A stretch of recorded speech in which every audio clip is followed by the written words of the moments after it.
He joins us regularly, pretty much weekly.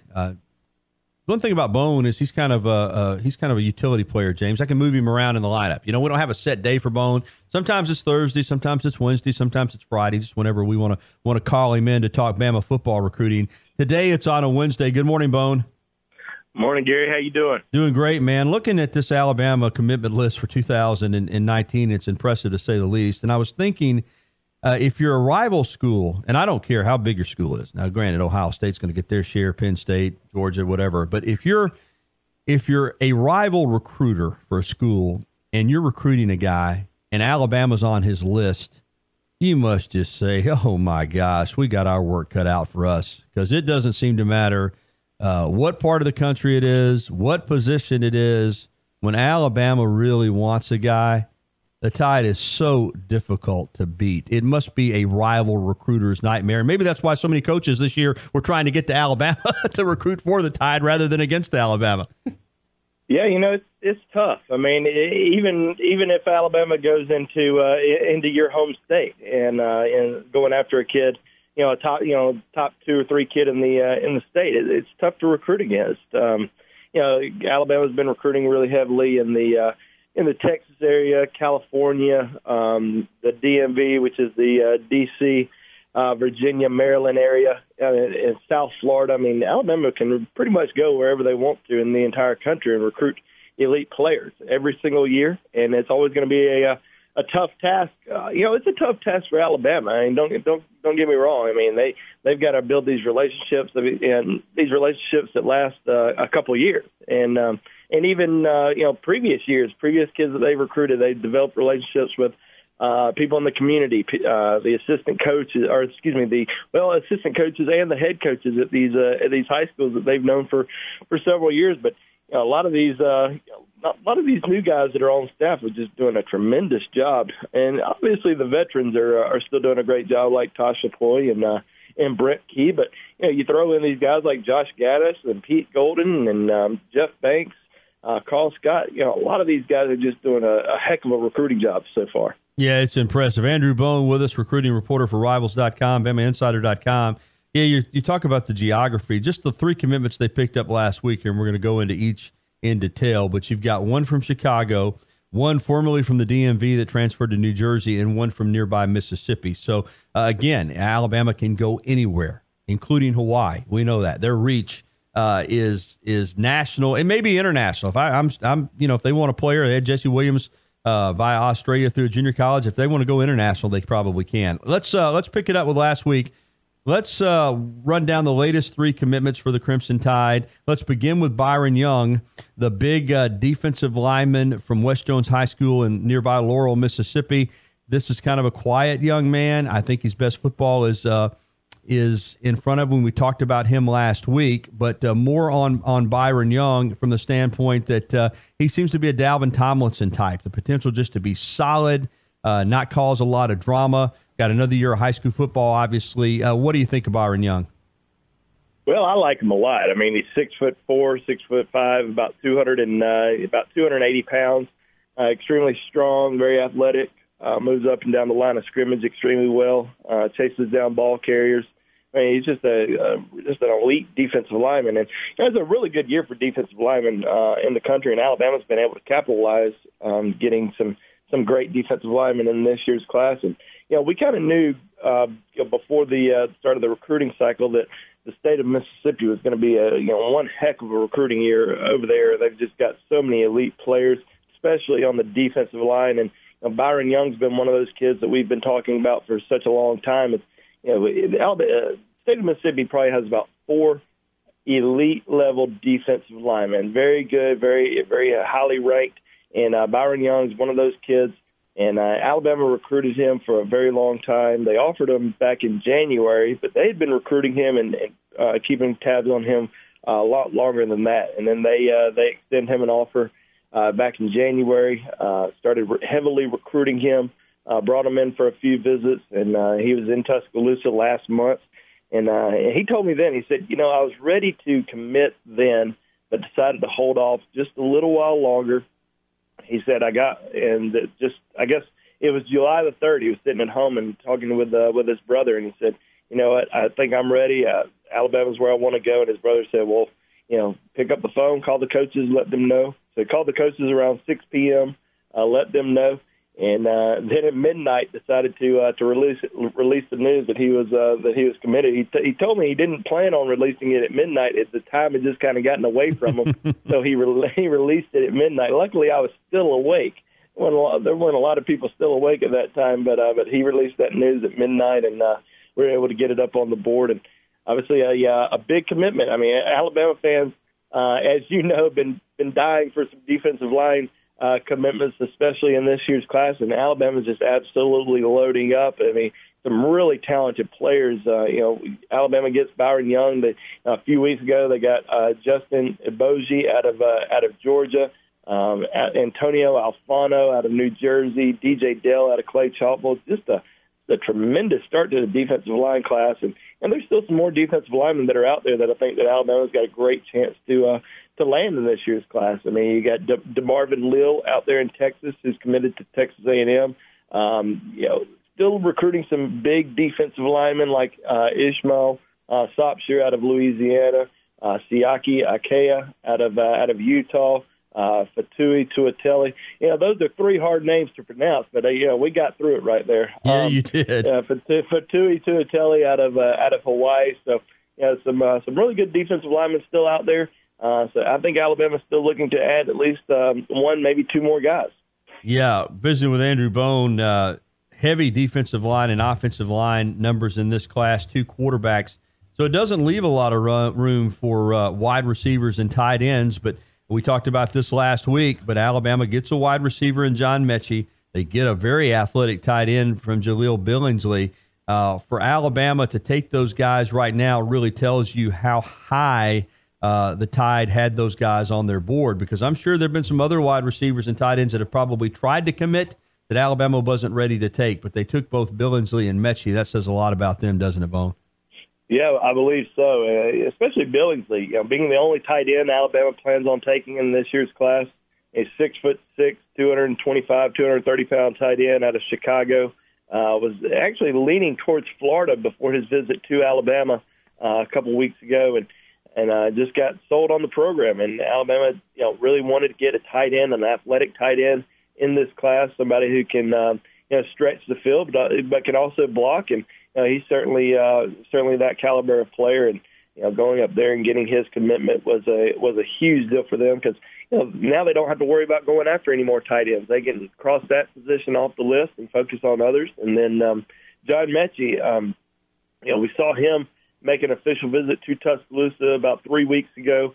It was after his official visit to Penn State. Now, Penn State was considered the long-time favorite for him. And, you know, interesting stories there is Josh Gaddis, the wide receivers coach at Alabama, formerly of Penn State, was his recruiting coach at Penn State for a very long time. So they had a great relationship. He brought him down here for an official visit and really just was sold on the program. And you talk about recruiting internationally.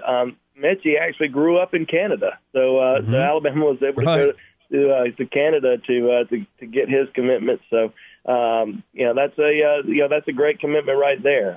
He's 6 feet tall, about 185 pounds, and I mentioned this on our recruiting board a few times. He reminds me a lot of Darius Hanks, former Alabama player.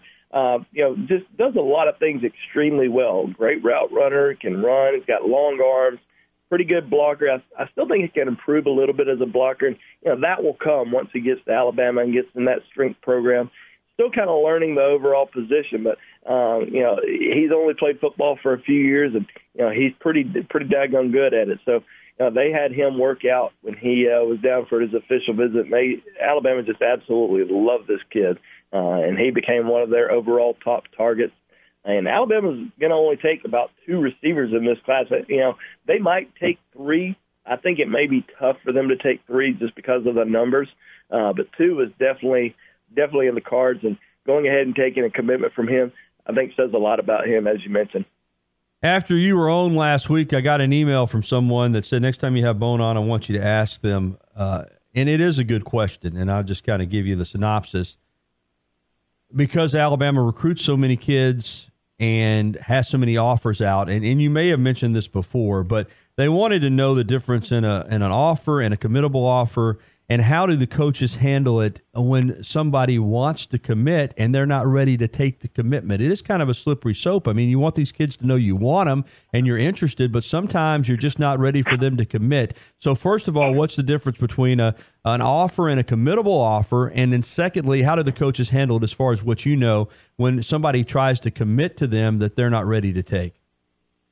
Well, yeah, that's a very good question, and as you mentioned, it is a slippery slope. I mean, it's tough sometimes to figure out because just numbers change every single day. I mean, and Alabama looks at the recruiting board. The coaches have meetings every single day trying to go over which kid is ranked number one at this position, or these are the kids that we would take. And sometimes it changes. I mean, they see a new kid and they say, okay, we need to move him above this kid. I mean, it just changes just about every single day. But most of the time, an offer and a committable offer, a lot of times we see a lot of kids announced during the spring evaluation period, or even earlier than that, maybe during the, right after the season, this kid got an offer at a junior day or something like that. And a lot of times it comes from assistant coaches. Assistant coaches are on the road a lot throughout the spring, and they're evaluating and they're offering these kids. They're saying, hey, you have an offer, but at the same time, they still need to come to camp. They still need to work out. They still need to perform in front of Coach Saban, and Coach Saban wants to see these kids. Most of the time, a committable offer means that you've actually been offered by Nick Saban. Okay. Nick Saban has sat down with you, talked to you and your family, talked to you on the phone, and said, hey, we want you at Alabama. This is a real offer. You can commit at any time. So, that's really the difference there between an offer and a committable offer. Now, that may change. Like I said, the recruiting board changes a lot, and it depends on, there's so many camps that go on. A kid may have a committable offer at one point, and then another kid comes in, does extremely well, has a better performance than that kid, and he may move ahead of him on the recruiting board. So sometimes when a kid's ready to commit, they may ask them, they say, hey, we want you to hold off a little bit longer because we've got another camp. We've got some more kids coming in that we want to evaluate, make sure we're making the right decisions here. Just kind of like what kids are doing. They're evaluating programs. They're trying to make sure that they're making the right decision. Alabama's doing the exact same thing. They're evaluating kids all the time. They're trying to make sure they're making the right decision. Kind of like hiring a new employee. You always got to make sure that you're bringing in the right guys. Good answer, and I'm glad you were able to answer that. It's a dead period right now as far as coaches making contact with players, but obviously players can still commit. Anybody this month to look out for on commitment watch? Anybody that you think might pull the trigger here in the next couple of weeks, or do you think it's going to be a little slow for a while until contact between coaches and recruits cranks back up? Well, you never know. That's the deal with recruiting. You just never know when somebody may just out of nowhere decide to announce a commitment on Twitter. Just like we saw with Byron Young last week announcing his commitment at midnight. Now we kind of had an idea that Jaleel Billingsley and John Mechi were going to jump on board. We just weren't sure when. We knew that they were. We knew that they were committed. We just didn't know when they were going to release a video to announce their decision. They did that last Friday, so. We'll see if anybody else is able to do that before the end of the month. Personally, I think we won't see anything until at least the end of the month, if maybe not till early August.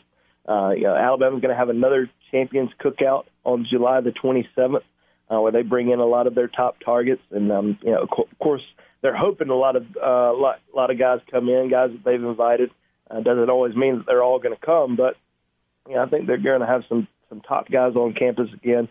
Some guys I'm really keeping an eye on this month and probably early August. DeMarvin Leal, Texas A&M commitment. He's 6'6", 250 pounds. Made an official visit to Alabama a few weeks ago. I think if he does announce a flip to Alabama, it could possibly happen within the next month. I think he's very high on Alabama, but at the same time, he's committed to Texas A&M. He lives in Texas. It's always a tough deal, but I know he likes Alabama a lot. Dax Hill, 5-star safety, number one safety in the country out of Oklahoma, looking like he's going to make a decision in early August. And I think Alabama's in pretty good shape with him right now. And he's obviously a spectacular player. He's number one ranked safety in the country for a reason. And it looks like it's between Alabama and Oklahoma, but starting to hear more chatter about Alabama. So pretty much, I think everyone's going to keep an eye on that one. Another kid, Trey Sanders, 5-star running back, number one running back in the country out of IMG Academy. We've heard a lot of chatter of. I've been hearing chatter for about a month that there's a chance that he would make a decision, but he continues to hold off. He was in Tuscaloosa in June, early June, and it looks like he's going to make it back to Tuscaloosa for the cookout later this month. So we'll see if anything happens there. So those are three names that I'm kind of keeping an eye on. Of course, you never know. A 2020 kid may decide to commit, but right now, those are the 2019 guys we're keeping a pretty close eye on. Andrew Bone with us, recruiting reporter for Rivals.com, BamaInsider.com. You can follow him on Twitter at Andrew J. Bone. I encourage you to do so. He's constantly posting updates in recruiting. Terrell Lewis, we got the just awful news yesterday, torn ACL last week while working out, more than likely lost for the season. I want to ask you about a guy you evaluated last year that's in this incoming class, because Alabama's going to be looking now for some guys to step up at that outside linebacker pass rushing spot. Iyabi Anoma, one of those guys from the DMV, from Maryland, Baltimore area. I watched him in the All-Star games, Bone. I got to tell you, I know he's raw still a little bit, but man, the height, the long arms, the explosion off the edge. Is this a guy you think that could come in and play, even if it's just mainly in pass rushing situations, play early for Alabama and help make up for this loss of Terrell Lewis? Tell me about Iyabi Anoma and his potential not to play just down the road, but immediately. Well, Iyabi's a spectacular player. I mean, he's was one of the best overall players in the 2018 class. I mean, he certainly has a chance to be a special college football player. Now, how quickly he's going to become a special college football player is kind of up to him. And how quickly can he understand the defense, learn the defense, and pick up the signals and stuff like that. And do you just turn him loose as a true freshman, let him go, just tell him to go get the quarterback, kind of like what Alabama used to do with Tim Williams. Go get the quarterback. That's your job. Mm-hmm. And Iyabi's certainly capable of doing that. He's an elite athlete at his position. I mean, it reminds me a lot of Terrell Lewis coming out of high school. Just an excellent pass rusher, very quick, got a quick first step. I mean, he's going to come off the ball and be extremely difficult to block for offensive tackles. So, yeah, I think he's got a chance to certainly be an elite pass rusher, even as a true freshman. I know I've asked you this before, but I want to ask you again, because I know there's it's week to week, and a lot of people that are listening today might not have been listening last week or whenever the last time I asked you this. But with this class filling up so fast, and I understand there could be. You talk about movement on the board. Sometimes there's even movement among commitments, and everybody that's committed right now might not be a part of this class. But last year, Alabama held quite a few spots for February. It didn't work out too well, Bone. They were left holding some scholarships. This year, it looks like the majority of this class is going to be taken care of in December. I assume, though, they will have to hold a few scholarships for guys that they really want for February. Am I correct there, or do you think they may just go ahead and say, hey, we're signing this class in December, get on board with us now or else? How do you think they're going to handle the December versus the traditional February signing dates this year? Well, I think the majority of the guys are going to get on board. I mean, I think they're really going to push for all of their current commitments and guys who commit during the season or before the season, really push them to make a decision. Or to, not make a decision, but to go ahead and sign in December. And if you don't sign in December, you might be subject to lose your spot because, we saw last year some guys decided not to sign in December and they ended up going elsewhere. So Alabama doesn't want that to happen again, and there's always going to be probably one or two spots Alabama's going to hold on to, without a doubt for elite players whenever they're ready to commit, whether that's in January or whether that's on National Signing Day in February. They're always going to hold a couple spots. But, yeah, I think we're going to see the majority of Alabama's class, and I've always said they're probably going to sign 28. It might be 29 guys. I think we'll see at least 24, 25 guys. It may be I'll say 23 to 25 guys sign in December. Wow. It's going to be a mega class. There's no doubt about it. All right, Bone, I already mentioned the Twitter handle at Andrew J. Bone. tell the folks how they can get your information. I know you're always posting updates, premium information at rivals.com and so forth. What do people need to do if they want to keep up with all the great information you provide? Yeah, well, please follow us at BamaInsider.com, which is part of the Rivals.com network. We've also we've got a YouTube channel, the BamaInsider.com YouTube channel, where we're doing a lot of free stuff on there for just anyone. We did a recruiting Q&A on there yesterday, kind of give fans an update of where things stand with Alabama's current class and top guys that they're still recruiting. So that's free. Just go subscribe to the BamaInsider.com recruiting page, and you can get all that stuff. But that's pretty much it. You can also follow me on my Twitter, as you mentioned earlier, at Andrew J.